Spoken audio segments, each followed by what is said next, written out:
Welcome to Wild, Women in Lending Determined to Make an Impact. I'm your host, Robyn LaVassaur. They say our biggest fear is not that we are inadequate. It's being powerful beyond measure. In this podcast, I will share how to break through imaginary ceilings, lean into success, discovering your purpose, and understanding how to create the business and life of your dreams. From failures to triumphs and all the tactics in between, let's jump into the wild arena together.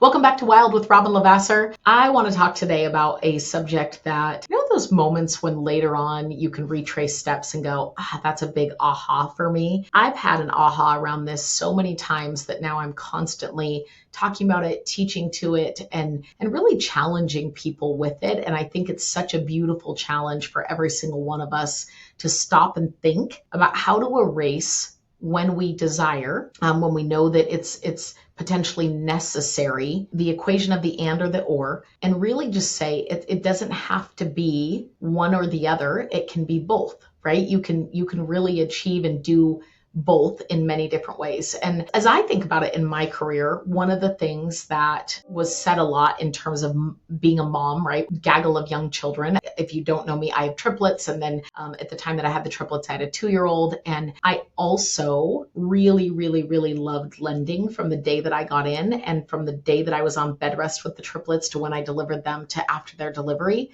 I wanted to come back to work. And I think that we can play a lot of mind games with ourselves that say my desire to be at work is my desire to maybe not want to be with the kids. And that's not the case at all, right? It can be both. It can be I want to be the best version of myself with my kids. And I also love my work in lending, right? I was processing, not even originating at the time, but it was a both. And I've learned to accept and love and embrace the both in so many things, including hard things, right? Getting up and going to work every single day is hard, right? As is staying at home and maybe feeling frustrated financially or different decisions around that. Like those things will create a both automatically, right? And so you really want to decide, what do I want my life to look like? And can I do a multitude of things really well and feel good about choosing both? Because I think sometimes we can get so narrow-minded with it's one or the other, right? It's one or the other, and I'm one or the other. And I think motherhood does that probably at the worst for us. And I'll tell you a little bit of a story. And I wrote a speech that I might even share on this podcast today, and a little bit vulnerable. My mom passed away in November. And one of the things that I reference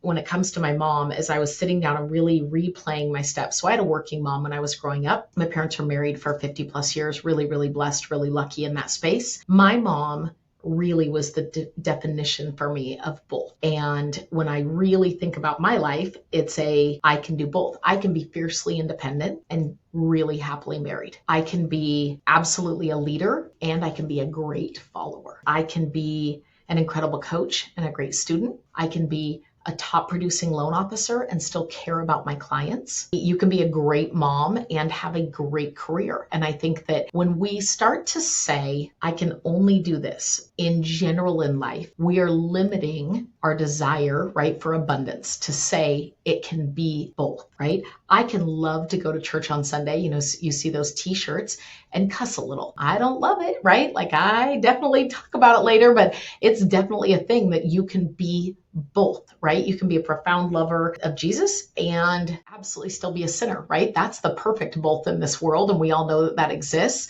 There are so many places where you can say, what am I capable of? And does that make my plate too full? Or are you thinking that empty spot on my plate would be felt much more than choosing to do all of it? That doesn't mean get overwhelmed, be overly people-pleasing to everybody and their mother. It's really about your choices and what you're good with. And one of the things that, in my marriage that we've done a really good job of is John and I have always kind of said, and I had to wipe away all of the noise, everything else going on and say, hey, what do the two of us want? Are we in alignment with our goals? And are you good with how I am? And am I good with how you are? And do I feel good about who I am? Do you feel good about who you are? And then from there, it kind of cascaded down. And so I had to stop worrying about what everyone else thought and think, what is the both? And so I think this will really ride home. And I'm actually going to grab my phone for a minute and I'm going to read to you in what it's called as a mom of boths. I've wrestled for the last couple of weeks of what to say today. The truth is, I couldn't decide if mom would love all of this or was rolling her eyes about all the fuss. I came to the conclusion it's both. As I thought about how I would share my mom with all of you, I realized that she was the perfect representation of both. In business, I coach and speak all over the country, teaching people it's often an and, not an or, aka both. I had to smile and tear up as I realized this analogy was best represented by our mom. Mom was a working mom, full-time and loved business. She headed to work every day and was home taking care of our family every night. We had a traditional family dinner at least 5 nights a week. Sometimes we had a babysitter so she could meet up with dad after work for a dinner at Reams. I listen to women tell me all over that they have doubts and guilt about chasing a career or being a great mom and a great wife. I've been able to help them realize it's not an or, it's an and. Our mom showed us how to be both. Mom was the best mom, loved our dad, and loved to work and run a business. Proud to say she was the original mom boss. She was both. Anyone who knows our mom has likely been questioned by her. Some of those questions likely startled you or made you think, why would she ask that? I'm a pretty direct person. I think I know where I got that. Talk with people. At times, she would make them so uncomfortable that they would nervously laugh as she continued to press in. She always had more questions, making sure she heard and knew everything she needed to hear, but more importantly, everything you needed to say. Many would refer to this as a little nosy. If you loved her and realized that she loved you, the prying made you feel and see how interested she was in knowing you. And yes, she was also a little nosy. She was both. I'm sure I'm not the only person here who has had a tummy ache to miss school. I remember going to the office to call my mom and tell her I was sick. Mom didn't fall for that trick more than once. I'm guessing because her last daughters, Kim and Carrie, ruined that for me. Quickly got smart and would call my next emergency contact, i.e. one of my mom's best friends, Terry McPhee. She would come pick me up and I would gladly go eat her homemade chicken noodle soup, fresh cinnamon toast, and lay in front of her TV on the floor watching cartoons until mom got off work. I only got away with that twice before my mom was on to me and the tough love came. She was both annoyed and amused by my clever antics. Growing up, I was deathly afraid of the dark, and especially when I was alone in my room. I would tiptoe into their bed and snuggle up to mom, me being the youngest, and eventually I became too big to crawl in between mom and dad without my dad noticing. He would instantly say, Robyn, go back to bed. To be fair, I was at least 8 or 9 years old, so probably not the most appropriate, still crawling in bed with mom and dad. And I would go back into my room and lay there wide awake, scared. I still blame the creepy guy from the movie Chitty Chitty Bang Bang. Often within minutes, mom would show up with a smile and a little dismay. She would crawl into the bed for the rest of the night. When we were actually sick, I think everyone wants their mom. While empathetic, she was also stern. She would always say, don't miss the toilet. She had no problem getting you a warm washcloth, but only after you took care of your business appropriately. Love and tough love is something I learned from my mom. It was always a both. Kim and Carrie and I all have countless stories of coming home complaining about a hard day at school, someone who was mean to us, unfair teachers, coaches.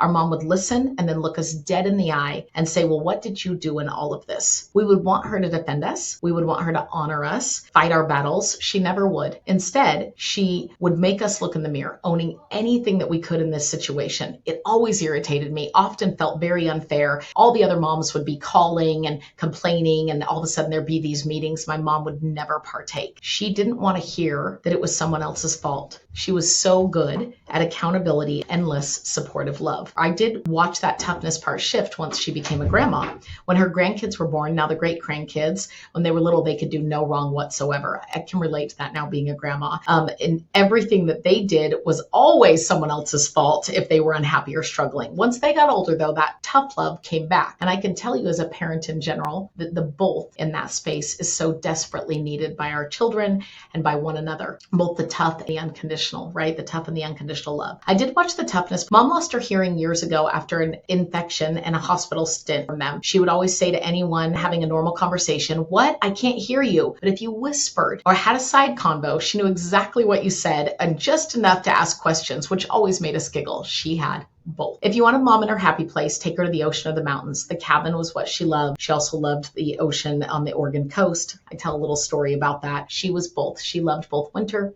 and summer. She was a perfect mix of saying, I'll take what life gives me and make the most of it and see the beauty. Mom made new friends wherever she went, but also loved friends that were lifelong. She had a friendship with her very best friend that most people would only dream of. 50 plus years she kept in touch and had a deep relationship with Linda Stewart. On her final days and her less smiles and lucid moment, my mom would beam to have a few minutes alone with Linda. A friendship that lasted a lifetime, and countless new relationships always existed in my mom's life. It was a bolt. She worried from the day we were born until the day she passed. Every trip I have ever taken, she has texted me and said, are you there yet? And are you home safe? She pushed us to go explore and take risks and spread our wings and always come back home safe. Both. Mom, like any good mom, didn't prefer some of our friends growing up. She would steer us in the direction she felt would serve us best. Think of this in your own space of you are who you hang out with. When the not so good ones would come around, Mom would always say that you are who you hang out with. Once she knew you were one of the ones that was good for us, she would love you like her own. Discretion and acceptance, both. She never wanted more kids, likely once she had the 19 months apart Carrie and Robyn show, and possibly with big sis Kim saying, please no more little sisters. She was good to not add any more to the family. We grew up often feeling like a family of 5 siblings instead of 3. My mom and dad loved our cousins Chris and Lisa as their own, and we were lucky enough to be raised together as a pack, which kind of gave us both. No more expansion and yet our expanded family. Our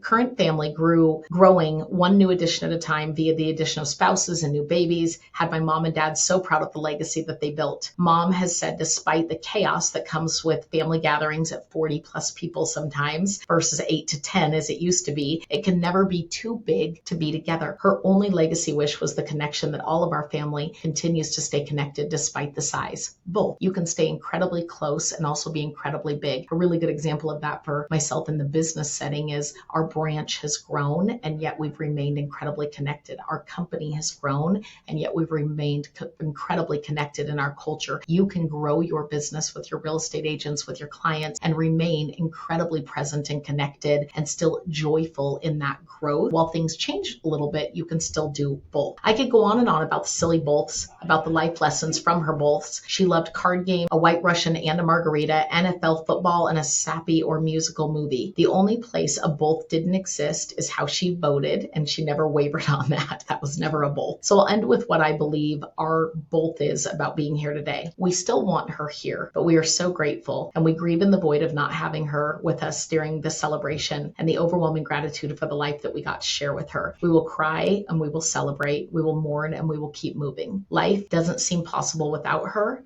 And yet living out her legacy with love and strengths is the honor that we all owe. So I thanked her at the end for giving us the both. And I will tell you, in life in general, that concept has resonated with me probably more than anything in both business, in friendships, in myself and my own reflections, in what we are absolutely capable of and how we can find not even perfect balance, but just harmony to decide that both is something that we can all decide on, that we can choose, that we can aspire for, that we can absolutely make happen. So if you're questioning, where's the sacrifice? What about this? What about this? This should be one way, right? One way and not the other way. You can add both to a lot of things and find a lot of joy in business and in life. We'll see you soon. If this episode was helpful, I hope you share it, and we'll see you on the next Wild.